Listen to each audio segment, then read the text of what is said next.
کہ نبی کریم صلی اللہ تعالی علیہ وآلہ وسلم نے ارشاد فرمایا، جس کے دل میں رائی کے دانے کے برابر تکبر ہوگا اسے چہرے کے بل گھسیٹ کر جہنم میں پھینک دیا جائے گا۔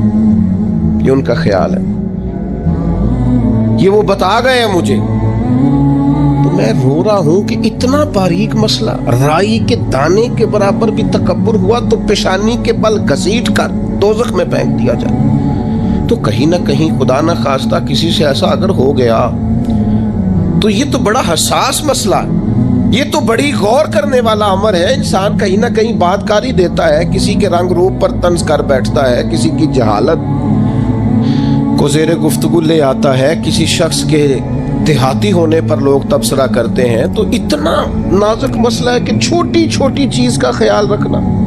بھائی زیادہ سیانے بننا چھوڑ دیں، زیادہ بڑے بننا چھوڑ دیں، زیادہ سمجھدار کہلانا چھوڑ دیں، زیادہ پڑھا لکھا کہلانا۔ دیکھیں نا، علم بڑی قیمتی چیز ہے، بے علم نتواں خدا را شناخت۔ حضرت سعدی کہتے ہیں بغیر علم کے تو رب کی بھی شناسائی نہیں ہوتی۔ یہ بڑی ضروری چیز ہے، لیکن اگر کسی کو علم کا تکبر آ جائے تو یہ بڑا موقع خطرناک ہوتا ہے، یہ پہلو بڑا ڈاڈا ہوتا ہے۔ تکبر، اگر حضرت میاں صاحب فرماتے ہیں علم پڑھے دا مان نہ کریے مات تاکھی میں پڑھیا، او جبار کہار کہاوے متے روڑ دیویں دودھ کڑیا۔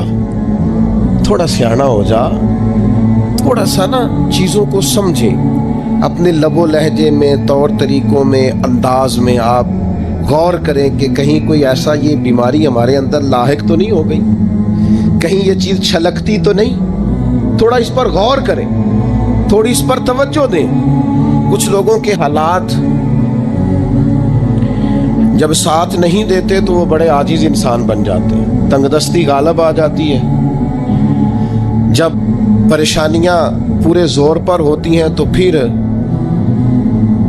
ان کے مزاج میں بڑا جھکاؤ ہوتا ہے، لب و لہجے کے اندر بڑی انکساری ہوتی ہے، لیکن جیسے ہی حالات ٹھیک ہوتے ہیں پھر ان سے اچھے مشورے بھی کوئی نہیں دیتا، پھر وہ زبردست انداز تکلم اختیار کرتے ہیں۔ یہ ذرا شان مصطفیٰ کریم تو دیکھیے گا، نبی کریم علیہ السلام خود بیان کرتے ہیں، حضور فرماتے ہیں اگر میں چاہوں تو میرے ساتھ سونے کے پہاڑ چلا کریں، یہ میرے ساتھ ساتھ قدم بقدم رہیں، جتنا سونا چاہوں بانٹوں تقسیم کروں، میں چاہوں تو سونے، یہ شان ہے۔ اور پھر میرے محبوب کی شان تو یہ ہے کہ حضور تو اللہ کے محبوب ہیں، لیکن سیدہ عائشہ صدیقہ رضی اللہ تعالیٰ عنہا ارشاد فرماتی ہیں نبی پاک تکیہ لگا کر کھانا نہیں کھاتے تھے۔ حضور فرماتے تھے میرا دل کرتا ہے میں اس طرح کھانا کھاؤں جیسے ایک عام بندہ کھانا کھاتا ہے، اور میرا دل کرتا ہے میں اس طرح بیٹھوں جس طرح ایک عام آدمی بیٹھتا ہے، کوئی امتیاز، کوئی تقسیم۔ میں بڑا چھوٹا آدمی ہوں، اللہ مجھے معاف کرے۔ میرے اسا فرمایا کرتے تھے چودھری صاحب کا پیر کوئی نہیں ہوتا، مالدار کا پیر اور پڑھے لکھے آدمی کا پیر یہ خود پیر ہوتے ہیں، جدے کر دانے او دے کملے بھی، پیسے جو پاس ہیں اور ڈگریاں پاس ہوں تو پھر بھی، اور علماء مجھ سے ناراض نہ ہو جائیں تو اسا فرمایا کرتے تھے علماء خلیفے ہوتے ہیں، مرید نہیں ہوتے، یہ خلفاء ہوتے ہیں۔